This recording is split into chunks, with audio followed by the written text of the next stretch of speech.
Olá, está no ar mais uma edição do Link CNJ. Aqui você acompanha assuntos da justiça que impactam no seu dia a dia em reportagens e conversas exclusivas com personalidades do mundo jurídico. E hoje nós vamos falar sobre a Política Nacional de Atenção a Pessoas em Situação de Rua. Em setembro do ano passado, o Conselho Nacional de Justiça instituiu a norma com 40 artigos. A política pública prevê uma série de medidas administrativas que devem ser tomadas por todos os tribunais do país para garantir o acesso à justiça a essa parcela excluída da sociedade. A Política Nacional de Atenção a Pessoas em Situação de Rua determina que o acesso à justiça e o atendimento a essa população deve ser desburocratizado, com dispensa de agendamento prévio. A resolução do Conselho Nacional de Justiça veda qualquer tipo de discriminação, seja por vestimenta ou questões de higiene pessoal. A norma diz ainda que o serviço de atendimento nos tribunais deve ser humanizado e as equipes multidisciplinares capacitadas para atender ao público mais vulnerável. Várias pessoas em situação de rua têm alguns direitos que não foram exercidos, né? Tem saldo, porque ela hoje está desempregada, mas algum dia na vida ela trabalhou e já está um tempo sem trabalhar. Então, teria direito a sacar, mesmo que naquele vínculo ela tenha pedido demissão, mas isso foi há muitos anos atrás e agora ela está parada, né? Está sem vínculo. Então, ela poderia sacar esse FGTS e, eventualmente, conseguir uma melhoria, né, nas condições atuais dela. A resolução do CNJ também prevê a notificação dos órgãos de assistência social para a providência dos documentos necessários à emissão do registro civil de quem ainda não existe para o Estado. A norma do colegiado ainda diz que o comprovante de residência para pessoas em situação de rua deve ser substituído pelo endereço de um centro de referência de assistência social. E a declaração tem que ser aceita pela Justiça. Com isso que a gente chama de direitos, é algo que precisa ser construído de maneira paulatina, acolhedora. Então tem um conceito que eu acho que é muito interessante para essa nossa conversa aqui, que é o conceito de serviço de baixa exigência. Então os serviços de saúde, os serviços de assistência social, com o tempo e cada vez mais, isso ainda não é em todos os lugares, mas cada vez mais, eles vão começando a construir as suas estratégias de acesso e permanência a partir do que é possível para a pessoa que está na rua. E não obrigar a pessoa a se adaptar às regras do serviço. O atendimento a essa parcela da população se alinha ao eixo de gestão da presidência do ministro Luiz Fux, à frente do CNJ, que prioriza direitos humanos e meio ambiente. E essa Política Nacional de Atenção a Pessoas em Situação de Rua vem de encontro a uma triste estatística agravada pela pandemia. De acordo com o Instituto de Pesquisa Econômica Aplicada, o número de pessoas em situação de rua cresceu 140% entre 2012 e 2020. A estimativa é que 222 mil brasileiros estejam sobrevivendo nas ruas do país atualmente. Uma outra pesquisa feita pelo Instituto Brasileiro de Economia da Fundação Getúlio Vargas revela que entre o primeiro trimestre de 2019 e janeiro deste ano, o nível de pobreza no Brasil cresceu em 24 das 27 unidades da federação e hoje atinge quase um terço dos brasileiros. O que a gente está falando aí de um aumento da pobreza extrema é resultado principalmente, de uma grande perda de empregos e também da ausência de um auxílio de transferência de renda do governo adicional ali no início de 2021. Para avançar no assunto, eu converso agora online com o Darcy da Silva Costa, secretário nacional do Movimento da População em Situação de Rua, e com o doutor Idamar Borges, presidente da Comissão de Direitos Humanos da OAB-DF. Muito obrigada aos dois pela entrevista. Doutor Idamar, de que forma uma política pública como essa pode impactar no direito constitucional de acesso à justiça para todos? A política pública, eu vou dizer que em termos de decreto, em termos de normatização, nós estamos bem. O Brasil está de parabéns. Precisamos melhorar um pouquinho a nossa normatização, precisamos. Agora, o que é necessário realmente? O necessário é a aplicabilidade dessa política pública na nossa população. Ela está sendo aplicada? Está. Quando falamos em política pública, nós falamos da questão da assistência social, que a população de rua tem dentro da possibilidade de cada estado, porém, ela não segue o decreto ao pé da letra. Então, o que a política pública... Porque a política pública ela não é só a legislação. A política pública é a questão do fornecimento de água, a questão de higiene, a questão do acesso psicológico, jurídico. O que é que acontece? Infelizmente, os nossos estados, eles não têm a condição, eu não vou nem dizer que governante A ou B não tem a intenção de fazer, mas a questão a nossa questão toda mais a questão financeira, econômica, em que o nosso país se encontra, principalmente em tempo de pandemia. Se as políticas públicas fossem realmente aplicadas, nós teríamos um impacto excepcional, porque a política pública ela prevê assistência social, então ela prevê a questão da educação. O que é que acontece em termos da educação? A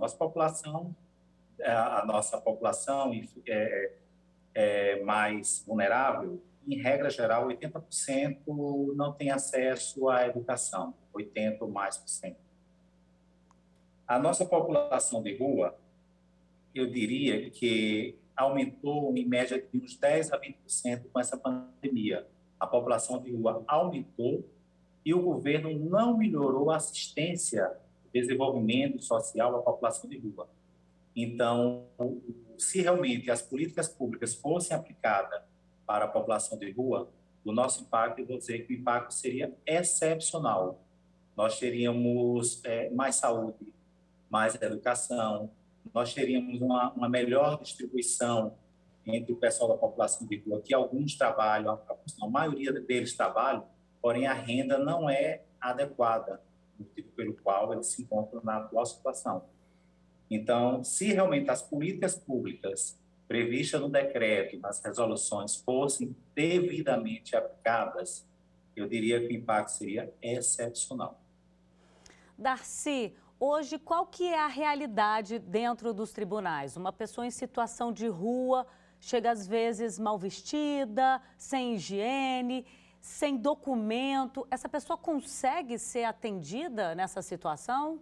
É uma boa pergunta, né? Isso tem sido a realidade da população mais pobre em todo o Brasil, né?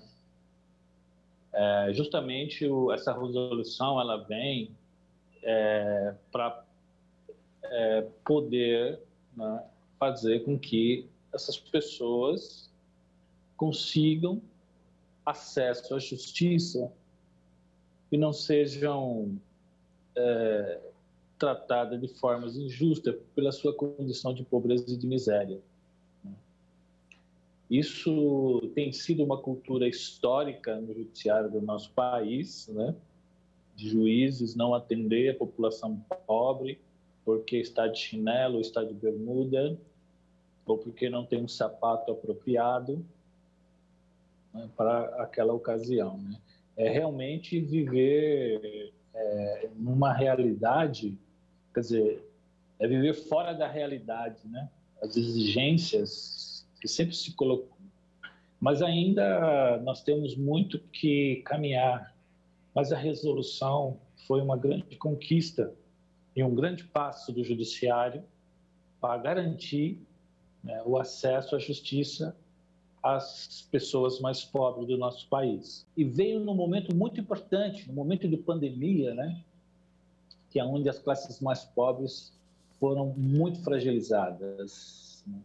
E nós estamos agora também na Câmara Federal, aliás, né, na Comissão de Finanças, a Política Nacional para a População em Situação de Rua, em que apresentamos também como um aditivo, né, como fundamento também a resolução do Conselho Nacional de Justiça, essa garantia de direito, como também da resolução do Conselho Nacional de Direitos Humanos. Então, a população em situação de rua, ela já não é mais invisível como era antigamente, né? Agora é fazer com que essas políticas se efetivem de fato. Obrigado. Doutor Idamar, para efetivar essa política pública, é essencial que os profissionais sejam capacitados dentro dos tribunais para humanizar esse atendimento, né, a essas pessoas em situação de rua. Não, com certeza. O nosso judiciário, ele é primordial nessa luta, nessa batalha. Eu não diria não só... Quando eu falo nosso judiciário, eu incluo a OAB, eu incluo a Defensoria Pública, incluo o Ministério Público e demais órgãos que estão vinculados à Justiça. Por que isso? Como se fazer justiça, como se cumprir a Resolução 40, se os próprios operadores de direitos não têm conhecimento, não atuam dentro da normatização, não procuram buscar o melhor para a pessoa em situação de rua. A questão, quando a gente fala em educação, a educação e o aprendizado, a forma de trabalhar, tem que ser para todos, principalmente não só para o pessoal da justiça, como aquelas pessoas que atuam com população de rua, assistente social, psicólogos, inclusive os educadores.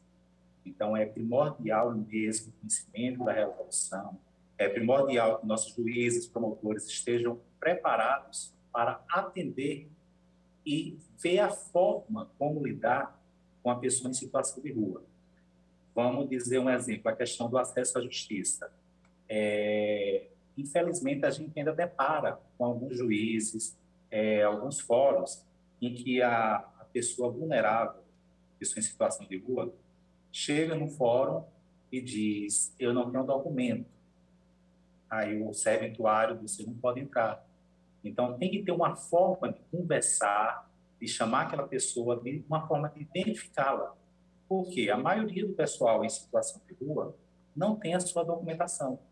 Então, como ter acesso à justiça? A própria Resolução 40 diz que o acesso à justiça não pode ser negado. Quando eu falo acesso à justiça, eu não falo somente no acesso à justiça de peticionar.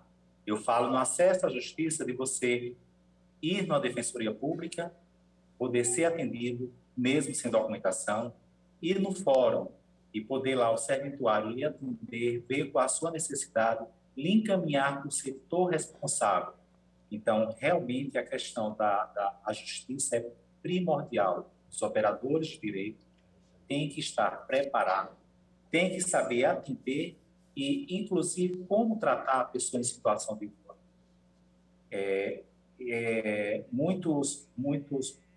Muitas pessoas em situação de rua, quando vamos conversar com eles, eles não querem muita coisa, não. O que eles querem, a maioria deles, é ser ouvidos. Inclusive, alguns deles dizem: eu queria os direitos humanos aqui. Quando eles falam direitos humanos, em regra geral, o Estado.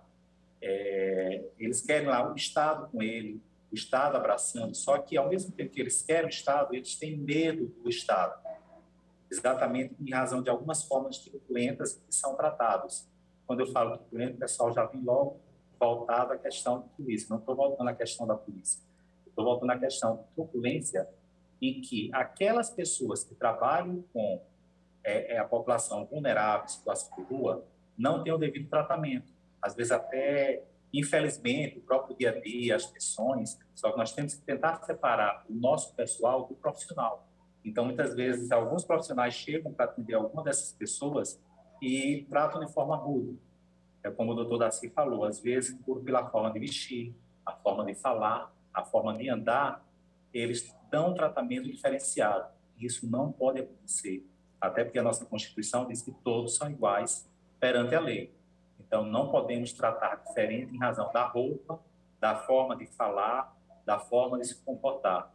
Então, todos têm que ser tratados iguais, de forma digna, como eles merecem ser tratados.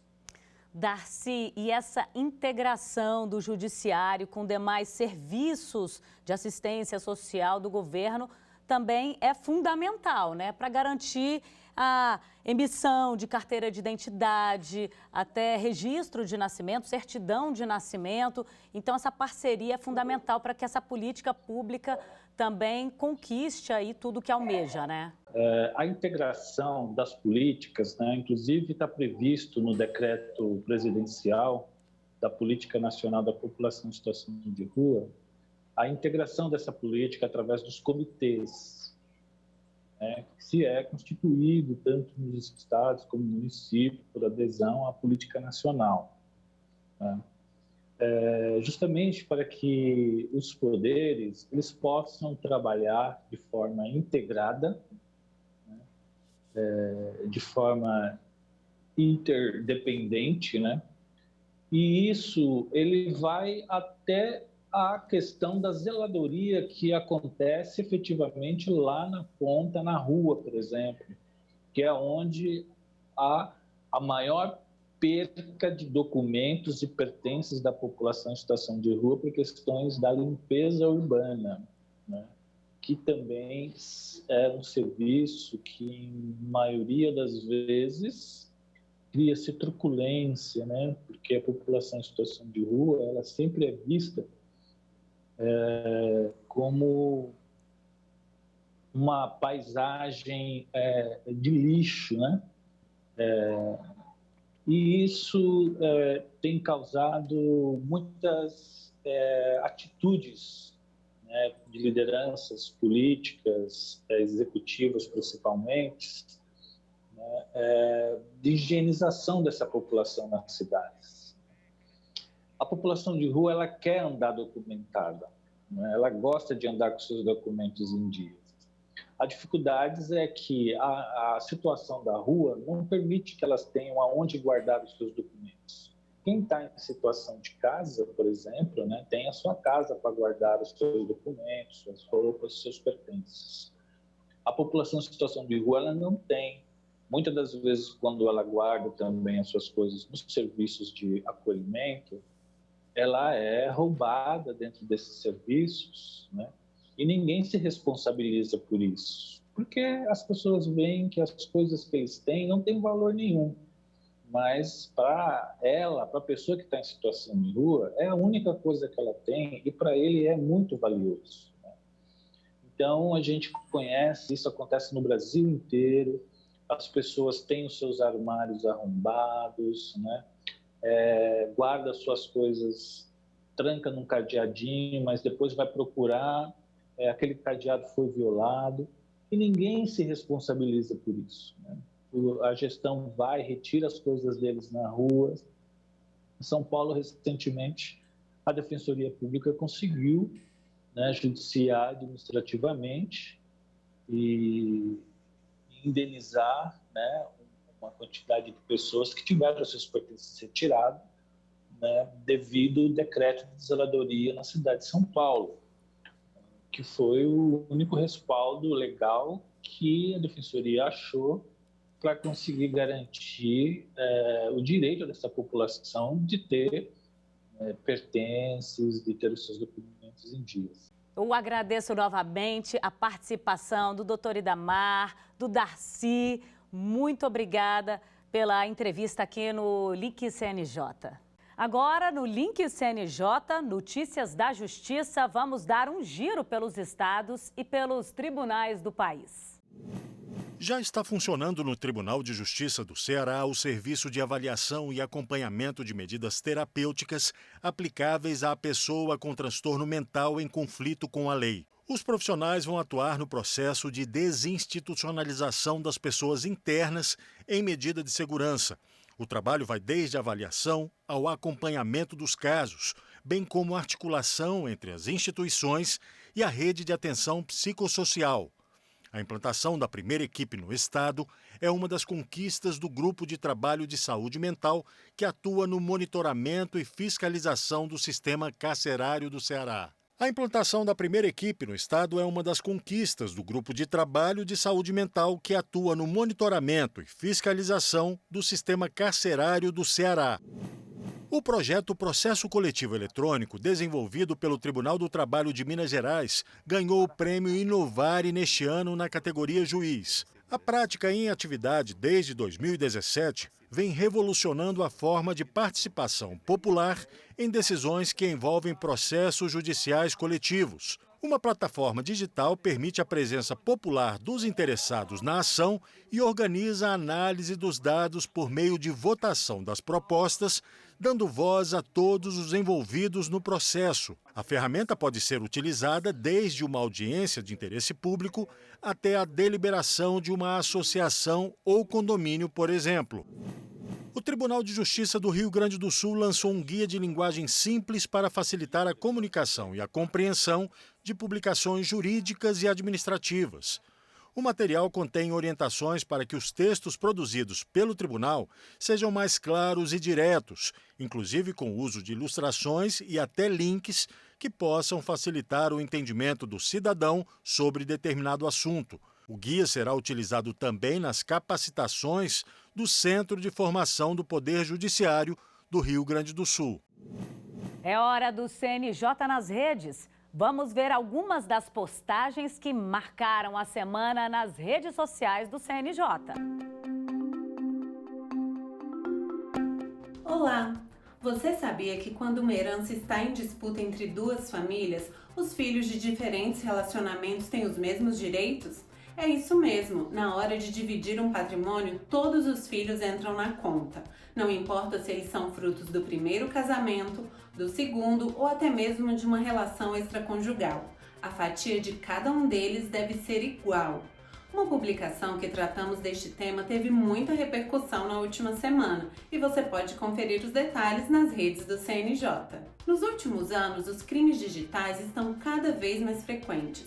Por meio de softwares maliciosos ou do roubo de identidade online, criminosos induzem a vítima a fornecer seus dados pessoais de maneira enganosa para fazer uso ilícito desse material.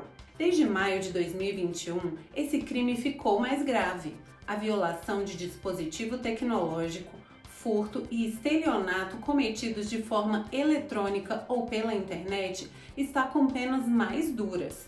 Fique atento e procure uma delegacia imediatamente caso você seja vítima desse crime. E ainda falando sobre o mundo digital, queremos fazer um alerta. Cuidado com o barraco virtual. Diante de tanto conteúdo nas redes sociais, você já deve ter se deparado ou participado de alguma discussão desse tipo.